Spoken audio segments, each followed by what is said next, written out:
জানি না কলকাতায় কি অনুষ্ঠান হচ্ছে, কিন্তু বাবার জন্মে কোনোদিন শুনিনি যে সবজির গাড়ি কাঁচামালের গাড়ি নো এন্ট্রি হয়।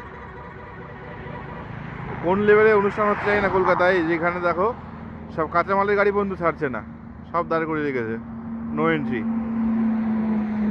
এই যে সবজি গাড়ি, এই সবজি লোড যেতে দিচ্ছে না।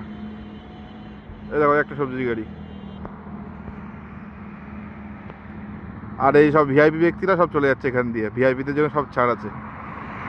এত পুজো যায়, এত অনুষ্ঠান যায়, কোথাও কোনোদিন শুনিনি যে কাঁচামালের গাড়ি নো এন্ট্রি আছে। আর এখানে 4 ঘন্টা ধরে দাঁড় করে রেখেছে, বলছে নো এন্ট্রি, যাওয়া যাবে না।